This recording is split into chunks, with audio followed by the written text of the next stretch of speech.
జిల్లా అధ్యక్షుల వారు ఉన్నారు, ఎవరో ఒకరు వస్తారు. ఇప్పుడు ఎంతమంది వచ్చింది ఎప్పుడెప్పుడు వర్క్షాపులు పెడతాం అవి దేనికి చెప్పారు. స్టేట్ కమిటీ వేయడం జరిగింది. ఎందుకంటే ఒకేసారి ఎన్నిక నిర్వహించడం వల్ల లక్ష నిర్వహించడం వల్ల ఒకే వ్యక్తికి మనం 1400 రూపాయలు ఖర్చు పెడుతున్నాం. ఒక వ్యక్తి పోలింగ్ బూత్ ఓటేయడానికి ఒక వ్యక్తికి ఇప్పుడు మనం డివైడ్ చేస్తే 1400 ఖర్చు అవుతుంది ఒక వ్యక్తికి. ఇట్లా మనం కేంద్ర ప్రభుత్వానికి వేరే ఏ విధంగా గెలవాలి, తర్వాత స్థానిక సంస్థల ఎలక్షన్స్ వస్తున్నాయి, అదేవిధంగా వర్గాల యొక్క అభిప్రాయం తీసుకునే లోపు మనకు ప్రజలందరికీ స్పష్టమైన అవగాహన కల్పించాలని ఇక్కడ స్టేట్ పార్టీ కానీ సెంట్రల్ పార్టీ కానీ ప్రధానమంత్రి గారు, స్టేట్ కౌన్సిల్ మెంబర్ రామప్రసాద్ గారు, వేదిక ముందున్నటువంటి ఈ సమావేశం ఇచ్చినటువంటి మండల అధ్యక్షులు, మండల ఖండాలు, మండల ఉపఖండాలు, ఇంకా వీరాజీ కళగారు దాదాపు కొన్ని సంవత్సరాల నుంచి కూడా మరి ఈ చట్టసభ తీసుకురావడం కోసం భారతీయ జనతా పార్టీ కసరత్తు ప్రారంభించింది. కొన్ని ప్రతిపక్ష పార్టీలు నేటికి కూడా భారతీయ జనతా పార్టీ కేంద్ర నాయకత్వం ఒక మంచి నిర్ణయం తీసుకుంది. ప్రతిదీ కూడా ఎక్కడ కూడా ఈ ఒకే దేశం ఒకే ఎన్నిక వలన నష్టాలేంటి, మన లాభం ఏది ప్రతిపక్ష పార్టీలు దీన్ని రాజార్థం చేస్తున్నాయో మరి ప్రజాభిప్రాయ సేకరణలోనే మనం దీన్ని చట్టాలను తీసుకొచ్చుకోవాలి. అన్ని మండలాల్లో కానీ గ్రామాల్లో కానీ కాలేజీలో మరి సమావేశాలు పెట్టి మొత్తం తెలియజేయాలి. కాలేజీలలో కూడా ఎప్పుడైనా ఏంటంటే చదువుకునే పిల్లలకు, గ్రాడ్యుయేషన్ పిల్లలకు కూడా ఇది చాలా ఇంపార్టెంట్ కాబట్టి మరి దీనివల్ల చాలా లాభాలు ఉన్నాయి.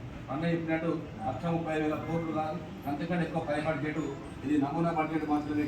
ఇంకా చాలా కోట్ల ఖర్చు అవుతుంది కాబట్టి ఉద్యోగం కూడా డబుల్ పని. ఎంపీ పోవాలి, ఎమ్మెల్యే పోవాలి, ఎంపీ పోవాలి, ఎమ్మెల్యే పోవాలి. దీనివల్ల ఆర్థిక పూర్వకు చాలా దెబ్బతింది.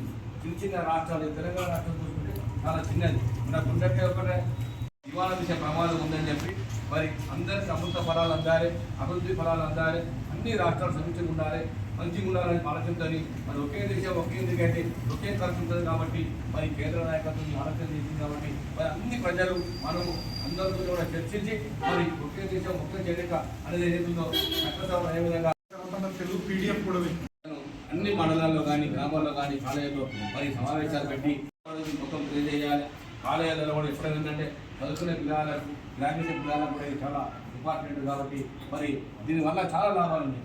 అన్న చెప్పినట్టు 1,30,000 కోట్లు కాదు, అంతకంటే ఎక్కువ పై బడ్జెట్, ఇది నమూనా బడ్జెట్ మాత్రమే. ఇంకా చాలా కోట్ల ఖర్చు అవుతుంది కాబట్టి ఉద్యోగం కూడా డబుల్ పని. ఎంపీ పోవాలి, ఎమ్మెల్యే పోవాలి, ఎంపీ పోవాలి, ఎమ్మెల్యే పోవాలి. దీనివల్ల ఆర్థిక పూర్వకు చాలా దెబ్బతింది.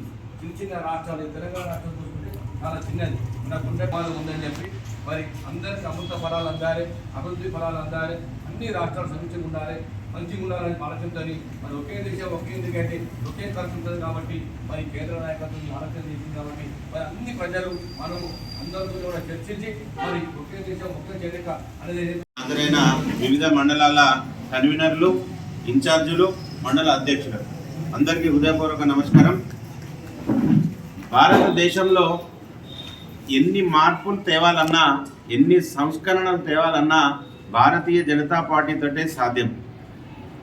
ఆ సంస్కరణలను, మార్పులను తట్టుకోలేని పార్టీ, రాజకీయ కోణంలో ఎవరైతే ఈ అభివృద్ధిని తట్టుకోలేని రాజకీయ పార్టీలు ప్రజలను తప్పుదోవ పట్టిస్తుంది.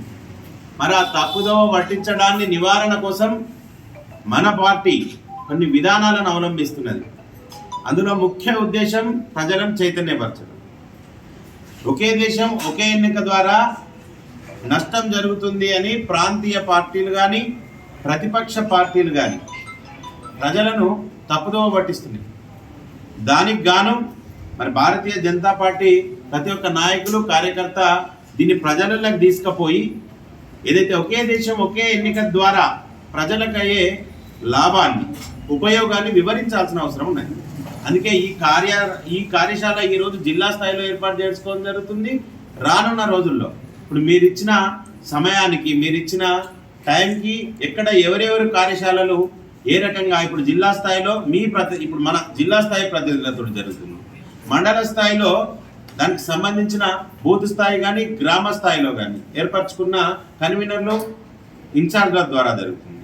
ఫస్ట్ పార్టీకి సంబంధించిన వ్యక్తుల ద్వారా ఈ వివరణ వెళ్ళినట్టయితే మీరందరూ ప్రజలలోకి వివరణ తీసుకుపోయి వారికి దాని ద్వారా వచ్చే లాభాలను ఉపయోగాలను వివరించే అవసరం ఉంటుంది కనుక ఈరోజు ఈ కార్యక్రమాన్ని చేపట్టింది.